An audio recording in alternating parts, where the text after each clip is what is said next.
Breland's camp worry about his opponent. We'll see if that's a serious worry when we go back to Al shortly for the boxing. Right now, we switch the scene from West Texas to the hill country of Austin for the NCAA Swimming and Diving Championships, where our commentator is Al Troutwig. We're in Austin, Texas, where the Longhorns once roamed and now swim at the Texas Swim Center, recognized as one of the fastest swimming pools in all the world.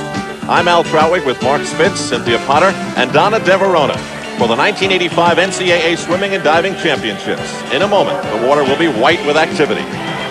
This event will determine the NCAA champion in the 200-yard freestyle. The record holder, American and NCAA, Rowdy Gaines, 133.80. Rowdy, by the way, is the hero of the swimmer in lane 4, the Golden Bear from California, Matt Biondi. He was the fastest qualifier in this morning's heats, and you just can't get this guy out of the pool. When he's not swimming, he's playing water polo. Next to him in lane 3, a junior from Florida, Mike Heath. He is the defending champion in this event, and he is so well known for the strong charges that he possesses. In lane 5, a couple over, Mike O'Brien, a freshman from Southern Cal. He was the Olympic gold medalist in the 1,500-meter freestyle last summer, so freestyle is his discipline. The rest of the field: Rich Sager from SMU in lane 1. Don Berger from Alabama in lane 2. Heath in 3, Biondi in 4, O'Brien in 5. Chris Jacobs from Texas in 6. Thomas Farner from Écully, France, originally a West German, will be in lane 7. And Michael Sutherland, a junior from California who calls Sweden home, will be in lane 8.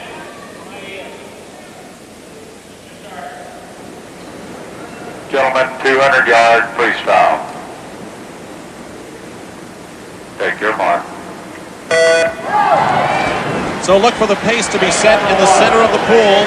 3, Heath. Biondi 4, O'Brien 5. Lane 1, top of your screen. Lane 8 on the near side. It's important to remember that in this 200-yard freestyle, unlike long course swimming where you have less turns, here you'll have 7 turns. And it's the swimmer that's able to turn the fastest and the quickest that'll be able to get an early lead. And Biondi is an expert at doing that. Right now he's underneath the American record split time at the 50-yard mark. Keep in mind it is 8 laps of the pool. They're now just completing the 3rd lap. Matt Biondi from the University of California, right now just a little fingertip in front of the field. A lot of these swimmers will be using a 6-beat kick as opposed to, say, a 2-beat kick that the distance swimmers use. That means that they're kicking 6 beats for every complete arm rotation left and right that gets completed in the stroke. Mark Biondi has now fallen off the record pace, but there another great turn for this exciting 6'6" sophomore, and this is the part of the race he can excel at. In the prelims earlier today, he went out slow and he came back fast, and that's exactly what he's doing. Right now he has 2 laps left, 50 yards to go. He's still above his American record time, but he's got now another lap and a half to try to get back underneath it. He's being pressured awful closely by O'Brien in 5 and Heath in lane number 3. Clearly in front, Matt Biondi.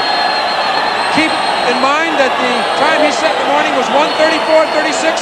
The American record 1:33.80. And Biondi touches at 1:33.22, and that is a new American and NCAA record. I told you he was going to come back fast. He did exactly that in the prelims, and he did it again tonight. Well, his hero Rowdy Gaines may have a few things to say about that. In second place, in lane 3, Mike Heath from the defending Florida Gator team. And in 3rd position, in lane 6, Chris Jacobs from Texas. Thomas Farner, who represented West Germany in the Olympics, a disappointing 5th. Hi, everybody. I'm Al Troutwig. Welcome to the Lone Star State. We actually today will see many stars, not only from the United States, but from around the world. Some of these stars have proven themselves at the past Olympic Games. We have 8 gold medalists, 7 from the United States, and 18 medalists overall in what makes up a very unique collection of athletes, these swimmers. Some of them with their heads shaved, some of them insulating themselves from the world with a Walkman, and some of them exuberant with their enthusiasm for this sport. Working along with me is Mark Spitz. And Mark, I think we want to begin by focusing in on some of these individuals. Well, Al, there's a lot of individuals, and especially Olympians, that are represented by the colleges, and Stanford University is no exception. They have Pablo Morales, perhaps the best butterfly swimmer in the United States today. He won 3 medals in the Olympic Games last year and 2 NCAA titles, and is expected to at least do the same again this year for Stanford University. His teammate, John Moffitt, if you recall last year at the Olympic Games, had to withdraw from one of the breaststroke events because of a pulled groin muscle. Well, that muscle is healed, and he's swimming very well. And then there's young Matt Biondi of California. He's one of the new and up-and-coming freestyle sprinters in America today. Let me also point out, Al, that a lot of these Olympians took about 6 months off vacation, and they've had very short swimming seasons, and this will prove either detrimental or beneficial, and whether or not they're in top form here. And after the 200 freestyle in this multi-day event, in the team standings, we see Stanford leading two-time defending champion Florida by 5 points. We should also tell you that points are awarded not only in the final here, but in the consolation final as well. So from a team standpoint, every finish is important. Also, this is a 25-yard pool, a short course, and it differs in that regard from a long course 50-meter pool. And because it's measured in yards, we will only have American and NCAA records and not world marks. Hey, you want to know how to make a car sing? Well, after you wash it, just get out the old Armor All. First I do the tires. Makes them look like new again. Then I do the bumpers. Makes them look like bumpers again, yeah. Then I do the dash, the door panels. Then I hit the hoses. And when I'm finished with Armor All, this car is the envy of the entire living world. And then he does his car. Company car. It was incredible out there today. I had to work for every point. My muscles feel sore, but they won't for long because I've got Bengay. You can feel it working right away. You know, I also use Bengay before I play. It helps me warm up and play more comfortably, longer. And that can make the difference. Like today. Bengay before and Bengay after. Feel better with Bengay. You can feel it working right away. It ain't easy to do rope tricks first time around. Same goes for smokeless tobacco. But here's one that's easier to use. Skoal Long Cut. Now, it's not chewing tobacco. Long cut means that it packs easy. Stays put between your cheek and gum. So Skoal Long Cut makes it easy to enjoy tobacco without lighting up. Plus, it's got the great taste that can only come from Skoal. Easy to use, great taste. Try Skoal Long Cut. It's a lot easier than this. It hugs the road with bulldog tenacity. It's warranted for 30,000 miles, yet it costs under $30. This impressive automotive accomplishment isn't in the car, it's on the car. The Sears Guardsman Radio. 2 steel belts and a 30,000-mile warranty for less than $30. There's more for your life. Confidence installed. At Sears. The conference-leading Houston Gamblers, led by quarterback sensation Jim Kelly, shoot it out against exciting Doug Flutie and the New Jersey Generals. Action begins live at 2:30 Eastern tomorrow on the USFL. We are ready now for the 100-yard breaststroke, 4 laps of the pool here on the campus of the University of Texas. The record holder in this event is the former SMU Mustang and Olympic gold medalist, Steve Lundquist. His record time, 52.48. He set the record in 1983. Our original focus will come in lane 4 for this race. John Moffitt, a junior at Stanford, his home Costa Mesa, California. One of the real tragic stories of the past Olympic Games. He was lost somewhere in the glory of the American swimmers. He has gone to sleep so many times with the American dream, but in 1980 it was shattered politically. In 1984 it was shattered physically. All times were emotional. It was bright and sunny for the 100-meter breaststroke qualifying heat in LA, but a dark day for John Moffitt. In the race, John clocked the second fastest time ever, only 0.03 of a second off his world record time. The crowd cheering his smiling face, not knowing under the water there was a groin muscle in tremendous pain. But Olympic dreams are cast in emotional stone and leg-taped. John headed into the final. In that race, John lost that dream, finishing 5th, and lost his world record to a triumphant Steve Lundquist. Later, a poolside hug between the two as Lundquist tried to say, "I understand." The muscle could carry him no longer, and John Moffitt had to withdraw from the Olympic Games. Donna DeVerona asked him how he handled this difficult time. I just tried to pay attention to what was going on, because, every person that came into the dorm with a gold medal, I feel there's so much jealousy, and it was just hard not to show it, and was my main thing, is not to show it to anybody how I felt, because they still had to swim. You've had 2 very difficult disappointments as an Olympic athlete, one in 1980, one in 1984. What have you learned from those experiences? I looked at it at the Olympics as that, you know, my life was going to begin and end, whether it's positive or negative or whatever, after the Olympics, because so much was put into it. And since then, you know, I've just tried to think that I went through that for a reason, and if there's any chance of me competing in '88 and doing well, it's just going to be all that much better then. So slowly but surely, John Moffitt seems to be erasing the evil thoughts from the blackboard in his mind. And as the defending NCAA champion in this event, we can assume that he is ready to go. The rest of the field here in lane 1. Stuart Smith, a sophomore at Texas. In lane 2, Giovanni Minervini, who's a freshman at UCLA, but he originally trained in Rome. Andy Bauer in lane 3, Moffitt in 4. Rick Gill from California in lane 5. Rick May, a junior at Texas from here in Austin, in lane 6. A senior at Arkansas, John Ulibarri in lane 7. And Richard Schroeder, a 1984 Olympian in the 200-meter breaststroke, is in lane 8, a senior at UC Santa Barbara. You'll notice that there's a slight cant, an angle in the starting blocks for all of these swimmers, no matter what event at the start, and that helps them not hurt their ankles when they push off the blocks. It's so important in the breaststroke not to do a dolphin kick off at the start or you'll be disqualified. Off we go. Remember, lane 1, top of your screen. On the near side, lane 8. The man in the yellow cap in that front row right there is Richard Schroeder from UC Santa Barbara. And 4 lanes over is John Moffitt from Stanford University, the defending champion. He set a world record at the United States Olympic Trials last summer when he beat Steve Lundquist for the first time in a 100-meter race. And then that awful torn muscle. But he says that it is healed. We are above American and NCAA record time. The breaststroke is perhaps the most difficult stroke from a coordination point of view, Al, because they have to do the arm recovery with both arms under the water, so there's a tremendous amount of resistance. They come off this turn, they're allowed to take 1 pull down stroke, and then you must come up swimming or you'll be disqualified. And Moffitt right now looks like he's going to win, and he's working on his stroke right now, concentrating on driving to the wall. Moffitt, I will not break the record, 53-62, but he does win. And not only an important individual race for John Moffitt, but a race without a representative from Florida. And so 20 big points for the Stanford Cardinal, and they now have a strong lead in the team standing. It's important in the breaststroke to concentrate on your stroke and your breathing. And here you can see Moffitt not lifting his head too high, keeping his head and chin perfectly straight, looking and eyeballing the wall, and also concentrating on pushing his arms straight forward with the most streamlined of positions so that he doesn't have too much resistance, enabling him to get the most out of his stroke when he pulls back for the water.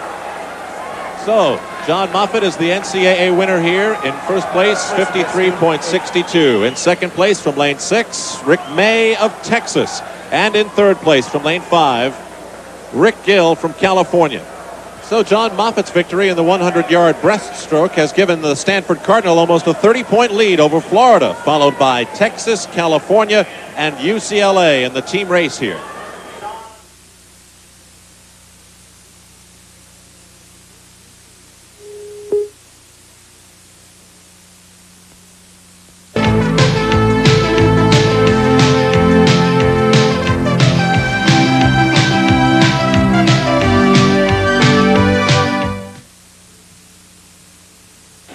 One of the most interesting stories here in Texas belongs to Peter Berndt. It is a story created by political boundaries, and behind those steely blue eyes are swirling emotions created by a different culture. Donna DeVerona tells us about a man who never felt at home when he was at home. Peter Berndt's journey took him from his hometown in Potsdam, East Germany, to Fayetteville, Arkansas for an international swimming competition.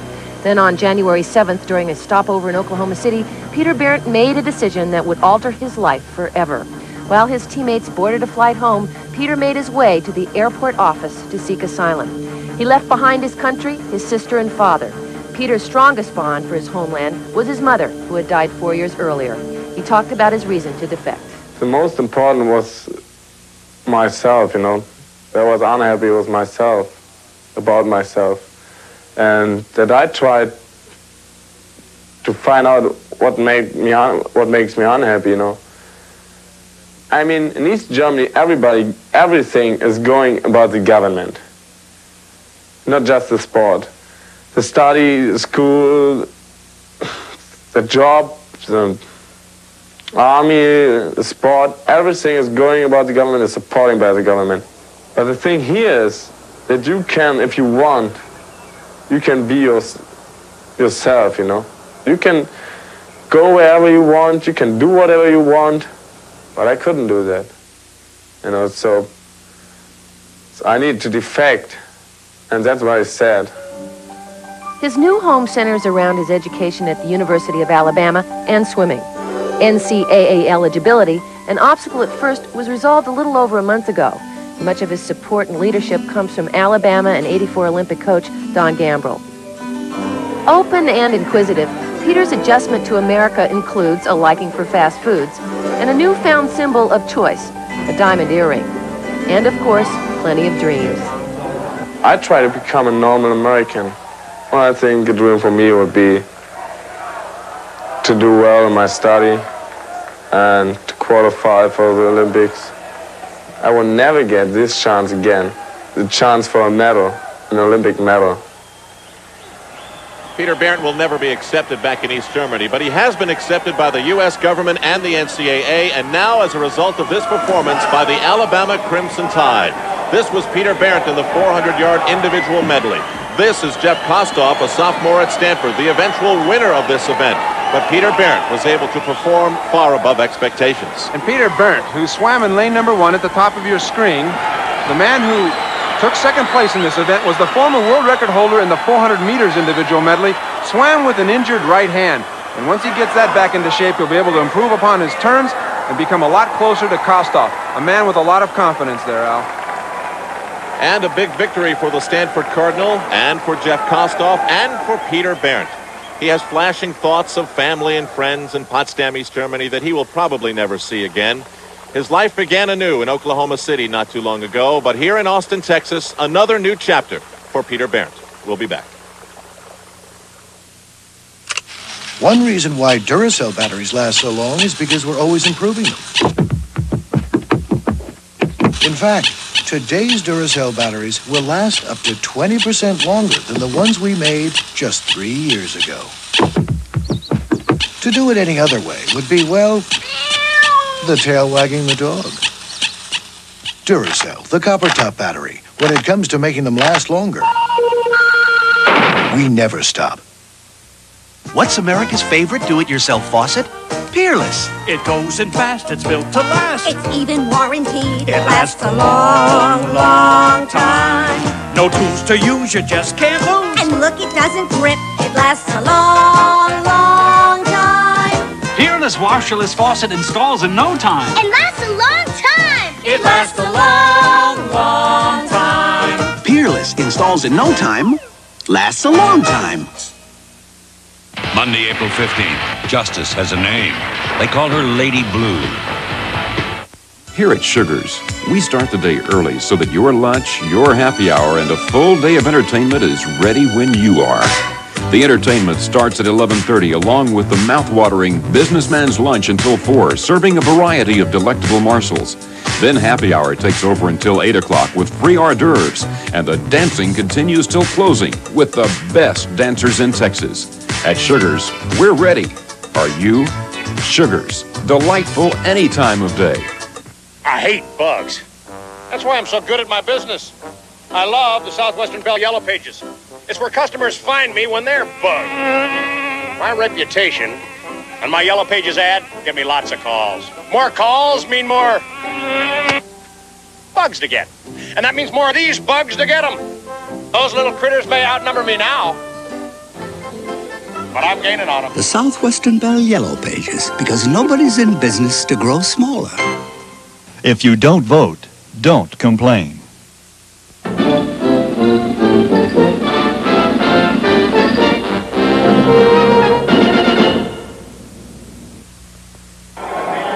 This will be the 100-yard freestyle, and the record holder is Matt Biondi of California, 42:36. He set it in qualifying here in Austin. His hero is Rowdy Gaines, who was the king in this event at the Olympics. Mark Spitz and Jim Lampley were there. But right now, as they come down within 10 meters of the wall, the sentimental favorite, Rowdy Gaines, is going to win a gold medal. He's got it. Rowdy Gaines has won the 100-meter freestyle, a time of 49.80, a new Olympic record, and you won't see happiness all week to match that. There is a very strong bond between Rowdy Gaines and Matt Biondi of California, who will swim in lane 4.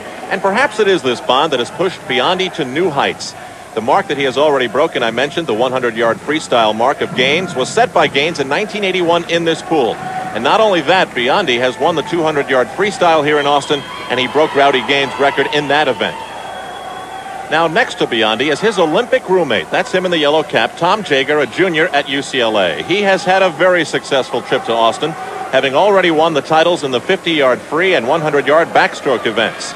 Also interesting is that Jaeger has never lost this event in the NCAAs. He is the two-time defending champion. But certainly, without question, Biondi has the talent to break that string. The rest of the field, from Caracas, Venezuela, and Florida, in lane 1, Albert Mestre. From UCLA in lane 2, John Sauerland. From Southern Cal, Chris Cavanaugh. In lane 3, Biondi and Jaeger. Mike Ellison in lane 6 from Texas. Jacobs from Texas in 7. Kramer in lane 8 from UCLA. 3 Bruins in this final of the 100-yard freestyle. I think the strategy here is to go out as easy as you can and as fast as you can so that you can bring it home the last 50. Take your mark. Remember, it's Biondi and Jaeger, lanes 4 and 5, right in the center of the pool. That should be the battle to watch. I think it's matching wits between Biondi and Jaeger because both of them know how each other swim, and that is that they like to go out fast and increase their lead. So both of them have gone out into the lead, and they're trying to now pull away from each other. It's going to be very difficult. I project that it's going to be down to the wire, and Jaeger had absolutely the worst turn I've ever saw. He stretched out and just barely touched the wall with his feet, and that's allowed Biondi to get out into the lead, and I don't believe that Jaeger's going to be able to catch him because Biondi has the fastest turns, I think, in the United States today. That was another great turn for Biondi. He is setting a record pace right now. Biondi has pulled away from Jaeger. Biondi's time, 41.87, a new American and NCAA record. That was almost half a second under the time that he set earlier in the prelims. Boy, Tom Jaeger had the stroke of bad luck on that 50-yard turn. It allowed Biondi to get out in the lead, and certainly Biondi took full advantage of that. A standing ovation for Matt Biondi from this crowd at the Texas Swimming Center. He sets the new record and breaks that long winning streak of Tom Jaeger. Okay, here we see Matt Biondi at the top of the screen in the middle, and Tom Jaeger with the yellow cap. Both men come into the 50-yard mark here, and you'll be able to see Jaeger turn. He turned exactly at the same time that Biondi did, but he hadn't had enough inertia to get in close enough to the wall. When he stretched out for his feet just barely touched the wall. He had absolutely no thrust off of it, and that allowed Biondi to get out in front of him. So Matt Biondi wins the 100-yard freestyle, and what a happy man Mike Ellison of Texas must be, sneaking into second place, and Tom Jaeger of UCLA in third. Let's go poolside to Donna Deverone. Matt, your second NCAA victory and American record. You really shattered your best friend, Rowdy Gaines. He's standing right next to you's record. Comment on the race. Well, Rowdy's been a big part of my my life as a motivation and a real good role model for me. And I'm glad that he could be here because there's no other time I'd want to do it than have him watch it go. Since 1981, you held that record and you broke it here. Fantastic talent, but how about the pool? The pool was without a doubt the fastest pool in the world, and I knew he was going to do it. He keeps looking up at me. Now I'm looking up to him, literally. Matt said earlier that he really did want to hear your comments if he broke the record. What do you have to say to him? Well, I think Matt is definitely going to be the next leader of the United States swimming, and we need those guys. We need guys that are out there that are bad, you know, that get out there and strike fear in other people, and I think Matt's one of those. And he's got a lot of responsibility now, and I know he can handle it. Well, and they have. What a proud day for her to watch her son duel Mikhail Gross as the favorite in the 100-meter at the Olympics. But it turned out to be a learning experience. Jim Lampley and Mark Spitz were there. Pablo Morales is in command if he can hold on. Here comes Gross. They are only inches apart in the middle of the pool, and Morales can feel every one of Gross's strokes.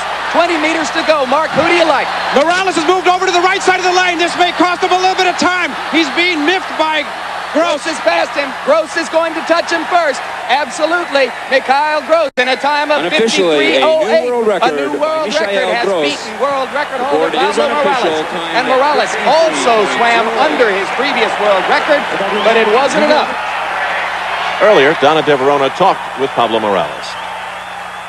What did you learn from the Olympic experience, do you think? When you swam your best times, you tried your hardest. People went in with expectations of you. you've had reflections on that. Could you share that with us? Definitely. I learned that things don't always happen the way you dream them to be. And what you got to do is take that in stride and concentrate on the next event. Things don't always happen exactly as you plan them. But if you put in the hard work, good races will come. So you have to take one race at a time. We're standing by for the 200-yard butterfly championship final. The American record held by Craig Beardsley of 143.81.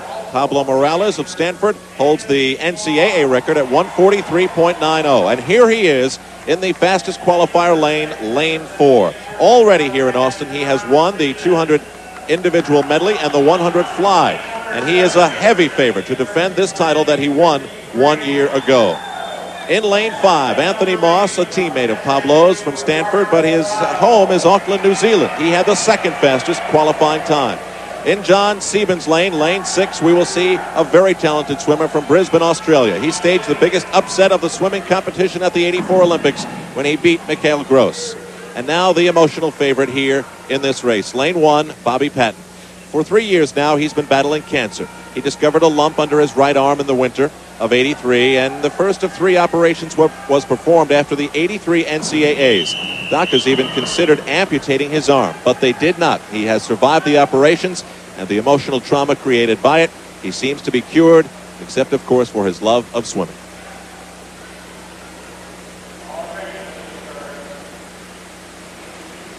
Gentlemen, 200-yard butterfly. Take your mark. Bobby Patton in lane 1, top of your screen from SMU. Florida's Mike Heath in lane 2. Rafael Vidal from Florida in lane 3. Morales, Moss, and Sieben in lanes 4, 5, and 6. Ricky Green from Miami in lane 7. And Ricardo Prado in lane 8 from SMU. Pablo Morales' strategy here is going to be going out as easy as he can, but keeping up a very good pace at the 100-yard mark. He wants to be at a very fast time, somewhere around 50 seconds flat, for a pace to break the NCAA record and American record. And he knows that, I think, in his mind, he's going to win this race. So he has to concentrate into the turn and out of the turn. He wants to keep his head down coming out of this turn, just like he did, avoiding that wave that's created by the other men that are in the field next to him. And then he breathes every other stroke. Occasionally, he may take a breath every stroke just to get his rhythm back again and look at the wall so that he can turn. He is underneath American record and NCAA record pace. He wants to now concentrate on keeping his stroke very long, very much in control. It's very difficult to swim when you're out in front, keeping track of not only your competitors, but your pace and your stroke and your attitude towards trying to break a record. It's difficult. Pablo Morales setting a record pace here in lane 4. And a body length in front of the field. Still under record time, and he is being challenged in lane 2 by Mike Heath of Florida, in lane 5 by Anthony Moss, and in lane 6 by John Sieben. It'll be a very close race for 2nd and 3rd. He's about a half a second underneath the time at the 150-yard mark. The record is 143.81 by Craig Beardsley, set in 1982. His time early in the prelims was 143.90, so watch the clock. Pablo Morales looking for his 3rd title here. He's got it. And it's a new record for Morales, 142.85. Almost a full second underneath that time. Boy, he just went out, concentrated on his stroke, concentrated on his rhythm and on his breathing, into the turns and out of the turns, and you can see that that's another couple of points for Stanford on their way probably to, I think, the title. And Mark, in that record time of 142.85, Pablo Morales has clinched his 3rd NCAA individual title, the most since Brian Goodell did it in 1980. John Sieben in 2nd, Anthony Moss in 3rd, and our emotional favorite, Bobby Patton in 6th. He's a winner either way. And that will give Stanford an almost insurmountable